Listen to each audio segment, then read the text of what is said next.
কিনা? নামাজ কায়েম দ্বারা মৌলিক কয়টি উদ্দেশ্য? কয়টি? এক নাম্বার, পূর্ববর্তী কিছু শর্ত আছে, এগুলা পালন করা। আমি কয়টি শর্তের কথা বলেছি? 60টি। বুঝেন নেই? কায়েম করা দ্বারা কয় উদ্দেশ্য? 5।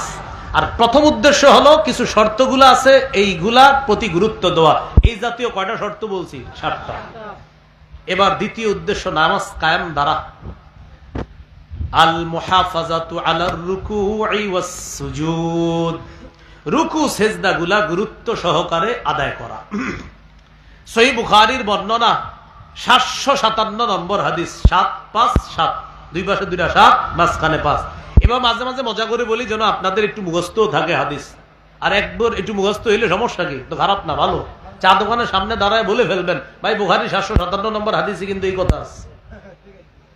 এই হাদিসের মধ্যে আছে দাখালা রাসূলুল্লাহ সাল্লাল্লাহু আলাইহি ওয়াসাল্লাম আল মাসজিদা, নবীজি মসজিদে প্রবেশ করলেন। মসজিদে প্রবেশ করার পর বসে আছে। ওয়া দাখালা রাজুলুন আল মসজিদ, এক ব্যক্তি মসজিদে প্রবেশ করছে। বলেন তো আগে কে ঢুকছে? নবীজি ঢুকে বসে রয়েছে। আরেক ব্যক্তি মসজিদে ঢুকছে, ঢুকার পর কি করছে? ফাসাল্লা, নামাজ পড়ছে।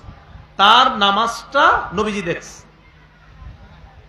নামাজ পড়ার পর ফাসাল্লামা আলা নবী সাল্লাল্লাহু আলাইহি ওয়াসাল্লাম, নামাজের সালাম ফিরানোর পর আল্লাহ রাসূলকে গিয়ে একটা সালাম দিছে, আসসালামু আলাইকুম। ফারাদ্দা আলাইহি, নবী তার সালামের জবাব নিলেন, নিয়ে বললেন ইরজি, এই তুমি আবার যাও। ফাসাল্লি, আবার নামাজ পড়ো। ফাইন্নাকা লাম তুসাল্লি, তুমি নামাজ পড়ো নাই। ফারাজা ইউসাল্লি কামা সাল্লা, তিনি গেলেন আবার আগের মতোই নামাজ পড়লেন, সালাম ফিরাইলেন, এসে নবীজিকে একটা সালাম দিলেন, আসসালামু আলাইকুম। ফারাদ্দা আলাইহি, সালামের জবাব নিলেন। আবার আল্লাহ নবী বললেন ইরজি ফাসাল্লি ফাইন্নাকা লাম তুসাল্লি, তুমি আবার যাও, নামাজ পড়ো, কেননা তুমি নামাজ পড়োনি। কয়বার হলো? 2 বার। ফারাজা ইউসাল্লি কামা সাল্লা, তিনি গেলেন, তিনি নামাজ পড়লেন, সালাম ফিরালেন, আবার নবীজিকে এসে সালাম দিলেন। নবীজি সালামের জবাব নিয়ে বললেন ইরজি ফাসাল্লি ফাইন্নাকা লাম তুসাল্লি সালাসা, 3 বার বললেন যাও নামাজ পড়ো, নামাজ পড়ো নাই তুমি।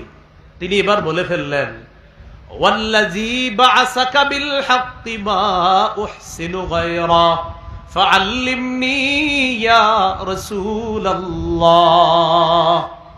যে আল্লাহ আপনাকে সত্য সহ পাঠিয়েছে, আমি এর চাইতে সুন্দর নামাজ পারি না, ইয়া রাসূলুল্লাহ আপনি আমাকে নামাজ শিখায়া দেন।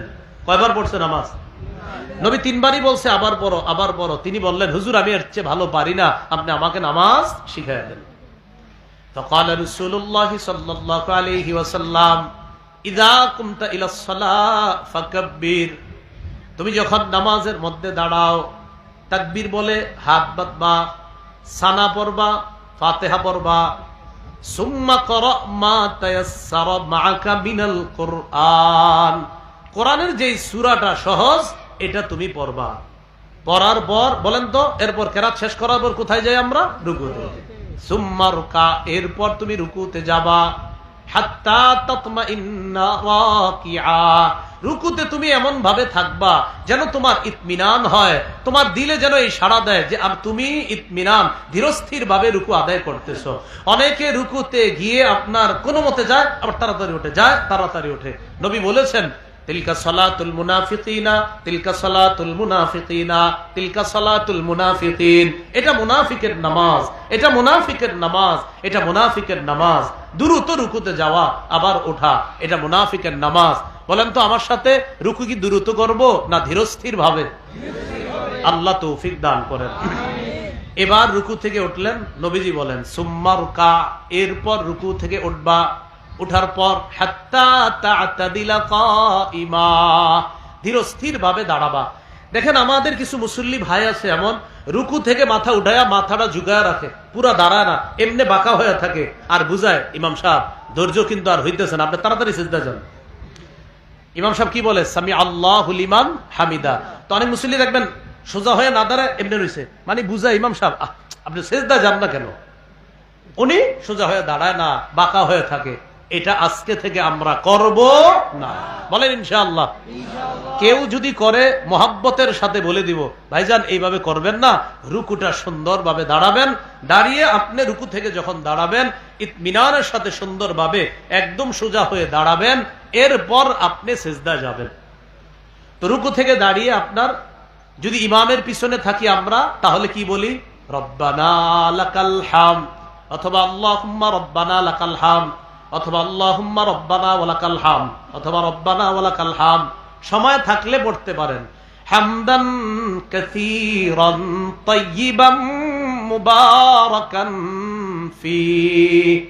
রুকু থেকে উঠা সামি আল্লাহু লিমান হামিদা বলার পর এটা যদি কেউ পড়ে, ফেরেশতারা লড়াই করে কে কার আগে তার এই আমল নামা উপরে নিয়ে যাবে। প্রতিযোগিতা লেগে যায় তার এই আমলটা পৌঁছানোর জন্য। এই হলো রুকু থেকে দাঁড়াইলাম। তা আপনি বাঁকা হয়ে যখন থাকেন কি বুঝান? রব্বানা লাকাল হামদ বলার এত সুযোগ নাই, ইমাম সাহেব তাড়াতাড়ি সিজদায় যান। এগুলা ভাই করব না আমরা। এরপর সুম্মাসজুদ, সিজদায় যাবা। যাওয়ার পর হাত্তা তাতমাইন্না সাজিদা, ধীরস্থির ভাবে সিজদা করবা। সুম্মারফা, দুই সিজদার মাঝখানে বসবা। দুই সিজদার মাঝখানেও আবার সেম কাহিনী, অনেকে এইভাবে বাঁকা হয়ে থাকে দুই সিজদার মাঝখানে। হুজুর তাড়াতাড়ি সিজদায় যান।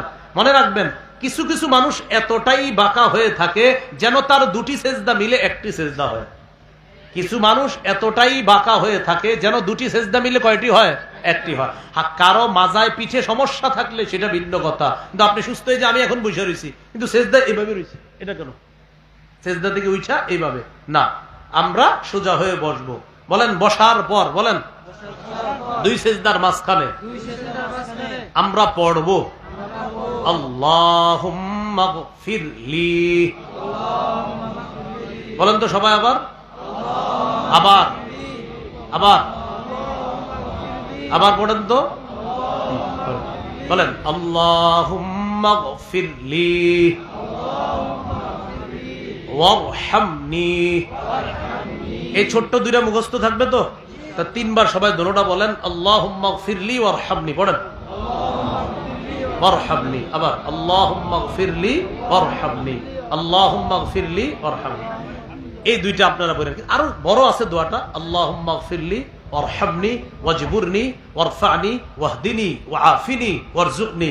এতগুলা দরকার নাই, আপনি শুধু একটুকুই বলেন আল্লাহুম্মা গফিরলি ওয়ারহামনি। কত অসাধারণ দোয়া। আল্লাহ আমায় ক্ষমা করেন, আল্লাহ আমায় দয়া করেন। সুবহানাল্লাহ। এরপর দ্বিতীয় সিজদায় যাবেন। নবীজি বলেন এই হলো তোমার এক রাকাত। এইভাবে তুমি দুই রাকাত নামাজওয়ালা, দুই রাকাত পড়বা, তিন রাকাতওয়ালা হোক তিন রাকাত এইভাবে পড়বা, চার রাকাতওয়ালা নামাজ ঠিক এইভাবে পড়বা। পড়লে এটার নাম হবে নামাজ, এটার নাম হবে সালাত। এই সালাত আল্লাহর কাছে যাবে, এটার সওয়াব আল্লাহ দান করবেন। আর এই যে এতক্ষণ যেটা পড়ছো তুমি, এটা বারবার পড়লেও এটা নামাজ না, এটা সালাত না। কথাগুলো কি মনে থাকবে ইনশাআল্লাহ?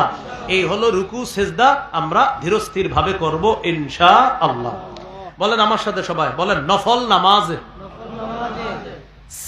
রুকু এবং সিজদা একটু লম্বা করব। বলেন তো নফল নামাজে রুকু সিজদা একটু কি করব? লম্বা করব। যেমন কেরাতটা অনেকে লম্বা পড়ে, তো নফল নামাজে রুকু সিজদাটা একটু লম্বা করব। এই ব্যাপারে একটি হাদিস বলি আপনাদের সামনে। সহিহুল জামে 1671 নম্বর হাদিস। আব্দুল্লাহ ইবনে ওমর রাদিয়াল্লাহু তাআলা আনহুমা একদিন এক যুবককে দেখলেন নফল নামাজ পড়ে। রাআ আব্দুল্লাহ ইবনে ওমর রাদিয়াল্লাহু তাআলা আনহুমা ফাতান ইউসাল্লি। আব্দুল্লাহ ইবনে ওমর দেখেন এক যুবক নফল পড়ে। قد اطال القيام واطنبا। নফল নামাজের মধ্যে সে লম্বা সময় দাঁড়িয়ে আছে, তবে রুকু সেজদা লম্বা করতেছে না। কেউ যদি নফল নামাজ লম্বা সময় দাঁড়িয়ে থাকে আর রুকু সেজদা শর্ট করে, সমস্যা নাই, নামাজ তো হবে। কিন্তু আব্দুল্লাহ ইবনে ওমর বলেন আইয়ুকুম ইয়ারিফু হাযা, তোমাদের মধ্যে এই ছেলেটাকে কে চিনো, যুবকটাকে কে চেনো? একজন বললেন হুজুর আমি চিনি। আব্দুল্লাহ ইবনে ওমর বলেন লাউ আরাফতুহু লা আমারতুহু আইয়ুকসিরার রুকুআ ওয়াস সুজুদা।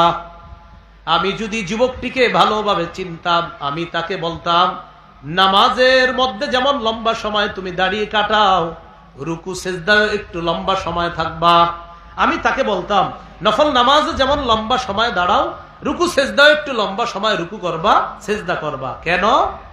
فإني سمعت رسول الله صلى الله عليه وسلم يقول إن العبد إذا قام إلى الصلاة أتي بذنوبه كلها فوضعت على عاتقيه